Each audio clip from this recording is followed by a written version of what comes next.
Bonjour à toutes, à tous, bonjour à tout le monde. Vous le savez, je suis prof. Et j'ai fait un truc marrant en cours l'autre jour. Bon, pas hilarant, mais marrant. J'ai demandé à mes étudiants de nommer l'homme le plus beau du monde en 2023. Le cours portait sur Keynes, le grand économiste britannique. Et oui, il y a un rapport avec Keynes, je vous assure, et avec notre sujet aussi. Je m'appelle David Duhamel, j'enseigne à Sciences Po et à l'ILERI. Dans cet épisode, je vais parler de cette planète qui fait moins d'enfants, certes, vous le savez maintenant, mais qui, en plus, vieillit, tout en restant jeune. Restez, ça vaut le coup. Revenons à mon concours de beauté. Alors, qui est le plus beau ? Une trentaine d'étudiants, la plupart étrangers, me donnèrent une vingtaine de noms d'hommes, une liste classique de stars internationales. Et aucun nom ne rassemblait plus de 2 voix. Et puis, je leur ai demandé de recommencer, mais cette fois de voter, non pas pour l'homme qu'ils trouvent le plus beau, mais pour l'homme qui, selon eux, va recevoir le plus de voix. Le but étant de répondre comme les autres, sachant que eux aussi essayent de répondre comme vous. C'est donc un exercice de convergence. L'idée est de savoir s'il existe une incarnation de la beauté conventionnelle. Eh bien, ça n'a pas manqué.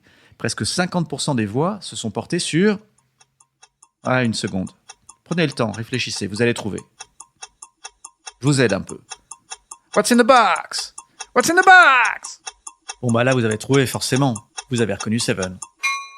Brad Pitt, 60 ans cette année. Je demande à des jeunes de 20 ans quel est l'homme le plus beau et ils me répondent un homme de 60 ans. Quelle parfaite illustration pour mon podcast sur la vieillesse. Comment mieux raconter un monde avec de plus en plus de vieux, eux-mêmes de plus en plus jeunes. Brad Pitt sera notre guide dans cette histoire. Et attention, pas le Brad Pitt torse nu, irrésistible et torride de Thelma et Louise en 91, mais le Brad Pitt torse nu, irrésistible et torride de Once Upon a Time in Hollywood de 2019. Au passage, ce jeu s'appelle un concours de beauté keynésien, la recherche de la convergence. C'est très sérieux. Je ne raconte pas n'importe quoi dans mes cours. Ni ici d'ailleurs. Et pour info, dans ce podcast, je dis beaucoup vieux. Mais c'est une facilité de langage, c'est pas péjoratif ou laudateur. On se mette d'accord là-dessus.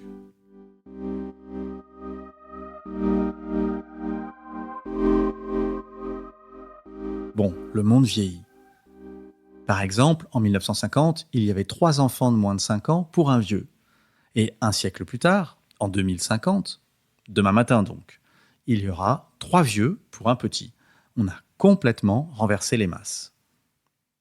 Mais de quoi vieux est-il le nom ? Que désigne ce label dont personne ne veut ? Les plus de 65 ans ? Plus de 80 ? Les centenaires ? Est-ce la même chose ? Évidemment, non, c'est pas la même chose. D'où mon titre fulgurant, un monde vieux de plus en plus jeune, car personne n'est d'accord sur ce que vieux veut dire. Historiquement, Bismarck inventa le premier système de retraite et fixa l'âge de départ à 65 ans. L'histoire raconte qu'il s'était d'abord assuré que presque personne ne vivait assez vieux pour en bénéficier. L'espérance de vie allemande tournant autour de 40 ans à l'époque. Mais dire que l'espérance de vie était de 40 ans, cela ne veut pas dire qu'il n'y avait pas de vieux. Cela veut dire que la mortalité infantile était haute. Qu'être un bébé en Europe au XIXe siècle était à peine moins dangereux qu'être un poilu à Verdun.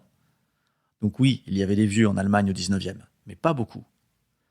En France, le père de la démographie moderne, Alfred Sauvy, fixe la vieillesse à 60 ans, avant de la réviser à 65 ans dans les années 80. Je crois qu'on pourrait la repousser à 70, voire à 75 ans. Par exemple, ma mère, dont je ne parle pas assez, a aujourd'hui 75 ans et l'air infiniment plus jeune que mon grand-père lorsqu'il avait le même âge. Pour la petite histoire, j'ai eu 3 grands-pères. Le premier est mort à 47 ans, le second à 54 et le troisième à 75. Autrement dit, à 75 ans, ma mère aurait pu péter la gueule de mes 3 grands-pères réunis ensemble au même âge. Ma mère est redoutable. Bref, la vieillesse est un concept fluide. Admettons que 65 ans soit la ligne de démarcation. Alors vous le savez, j'adore le Japon. Pour lui-même bien sûr, mais aussi pour ce qu'il dit de notre futur. Car le Japon, c'est peut-être nous dans 30 ans.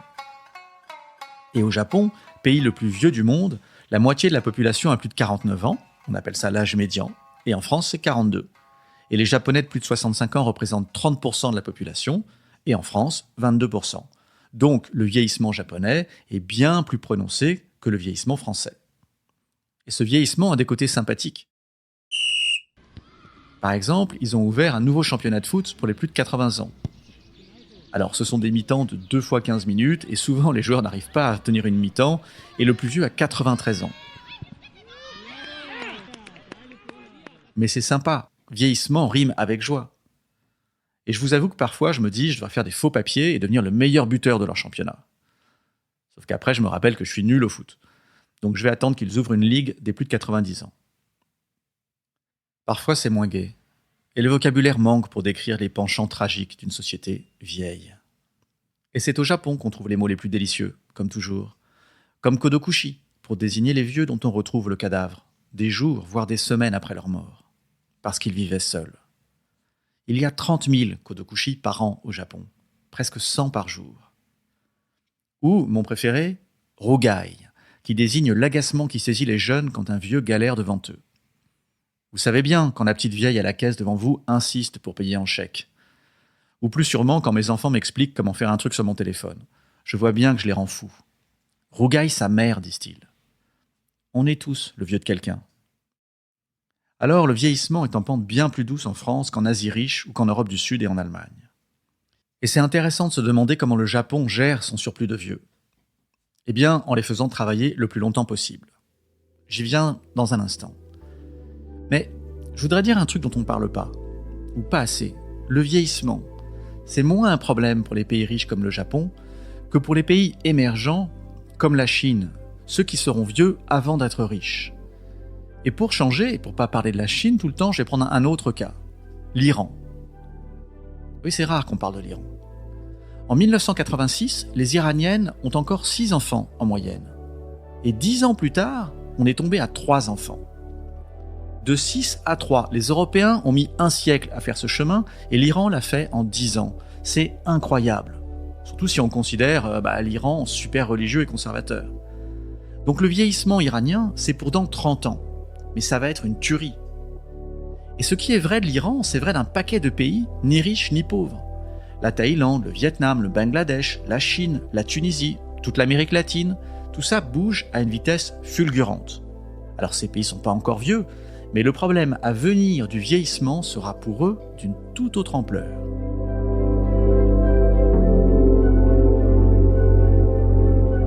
Donc, la France vieillit, certes, mais bien moins vite que les autres. On pourrait presque dire que nous rajeunissons relativement aux autres, un peu comme Brad Pitt. Je vous laisse y réfléchir. Et puis, une autre façon de définir la vieillesse serait non pas de partir de sa date de naissance, mais de sa date de mort. Dire que l'on n'est pas vieux 65 ans après la naissance, mais plutôt 15 ans avant la mort. Bon, je sais ce que vous pensez. Vous allez me dire que c'est plus facile de repérer sa date de naissance que sa date de mort. Oui, au niveau individuel, c'est vrai. Mais collectivement, on a de bonnes statistiques. À 65 ans, un homme aujourd'hui en France a 19 ans à vivre et une femme 23. Toujours en moyenne, bien sûr. Et ça nous permettrait de changer notre regard sur les 65-75 ans. Un groupe que l'on cesserait de considérer comme un poids, mais plutôt comme un atout. Et cela serait particulièrement utile pour la France, et cela pour 2 raisons. D'abord parce qu'on en a plein, et ensuite parce que nous les employons bien moins que tous nos voisins. Pour réduire le poids des inactifs, il n'y a pas de secret, il faut soit augmenter les actifs, soit faire passer les inactifs du côté des actifs. Alors on peut faire plus d'enfants, mais si vous avez un peu suivi le podcast, ou juste lu le titre du podcast, vous savez que ça n'est pas vraiment d'actualité. Reste l'immigration, cela serait une solution, mais c'est une solution contentieuse, politiquement compliquée. Et j'en parle dans un épisode à venir. L'autre solution, que les seniors travaillent plus longtemps. Ouais, je vous entends penser. Vous croyez que je suis en train de prendre position sur la querelle des retraites. Vous sortez les fourches. Il y a 1 an, j'aurais été terrorisé à l'idée de donner mon avis sur l'âge de la retraite. Je pensais alors, comme Michael Jordan, que même les républicains achètent des baskets. Entendez par là que quel serait son intérêt, quel serait mon intérêt, à froisser la moitié de nos fanbases en prenant une position clivante. Et oui, je me compare à Michael Jordan. Sauf que je vous prépare un épisode sur l'immigration et un autre épisode sur le cas curieux d'Israël. Alors clairement, la peur de dire une connerie ne me retient pas. Alors voilà ce que je pense. Et je vous préviens, ce que je vais vous dire est grosso modo juste et pour part original. Mais ce qui est original n'est pas nécessairement juste, et ce qui est juste n'est pas original. C'est parti.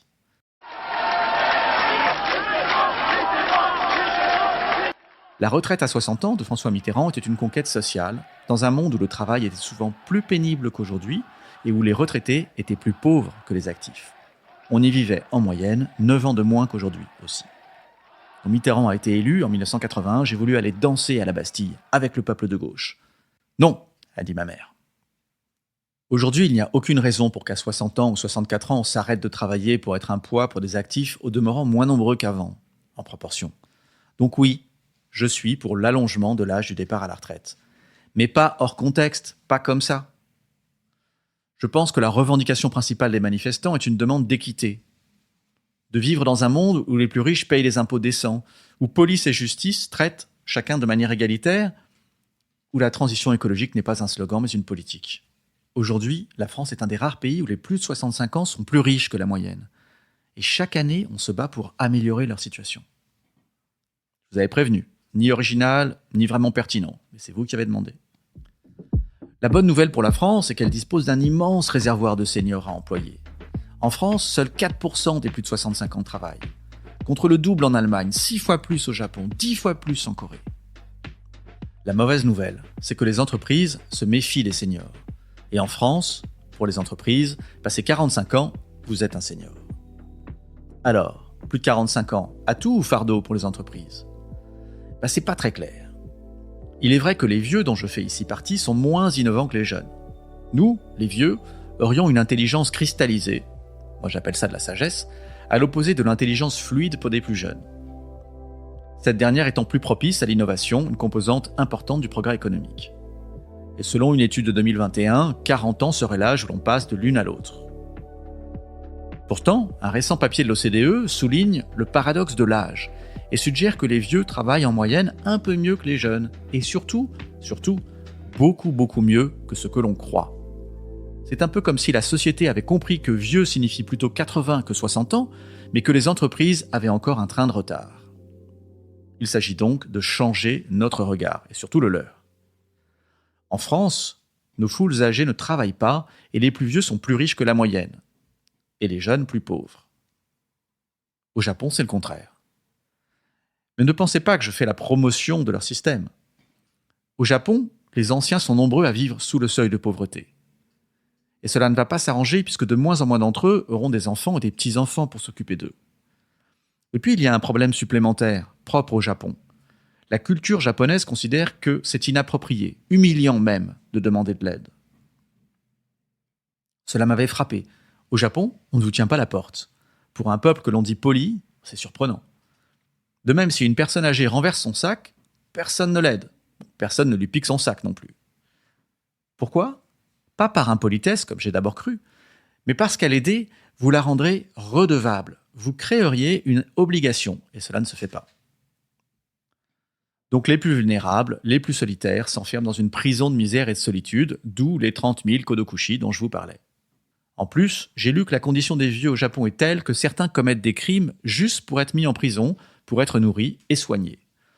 Donc vraiment, non, je ne vante pas les mérites du système japonais. Mais en France, les plus âgés bénéficient d'un contrat social à leur avantage et au détriment de la jeunesse. Cela sera d'ailleurs le thème de mon prochain épisode où je rencontrerai Maxime Sbehi, auteur d'un livre intitulé « Le grand vieillissement ». Aujourd'hui, on le sait, ce sont les vieux qui ont le pouvoir et ça ne va pas s'arranger. Pensez à la belle élection qui nous attend en 2024 aux États-Unis, opposant deux perdreaux de l'année, Trump, 78 ans, et Biden, 82. Les vieux sont plus riches et politiquement mieux représentés. Pourtant, aucun d'entre nous est pressé d'y être. C'est encore loin ? Demande l'enfant en moi, et je réponds entre mes dents, j'espère. Mais il y a une étude qui me donne de l'espoir. Elle mesure le bonheur à travers les âges et suggère qu'au fil de la vie, le bonheur suit une courbe en U. On part de haut dans l'enfance, puis on descend jusqu'au plancher, 50-55 ans, avant de remonter. Et selon cette courbe, c'est à 80 ans passés que nous sommes le plus heureux. Moi qui suis pile à l'étiage, j'y crois à fond. J'ai décidé d'y croire. Qu'il s'agisse d'une seule étude de 2010 menée aux États-Unis, ne tempère pas mon enthousiasme, ne douche pas ma ferveur. Dieu sait que je ne crois pas en Dieu, mais je crois en cette étude. Et si la vieillesse m'attend, je veux l'accueillir moins comme un naufrage que comme un privilège. Permettez-moi de vous raconter quelque chose de personnel. J'ai perdu mon père à 23 ans. Pardon, je me suis mal exprimé. C'est mon père qui avait 23 ans le jour de sa mort. Moi, vous vous en doutez, j'étais beaucoup plus jeune. Aujourd'hui, j'ai plus de 2 fois son âge. J'aurai, c'est fort probable, 3 fois son âge. Je touche du bois quand même. Et peut-être même 4 fois son âge, soit 92 ans pour les nuls en maths. Et à chaque anniversaire, je ressens le privilège qu'est le mien de vivre toutes ces expériences et émotions. Et à chaque anniversaire, je mesure aussi la valeur de ce qui lui a été volé. L'alternative à la vieillesse n'est pas la jeunesse, c'est la mort. Sauf si vous êtes Brad Pitt.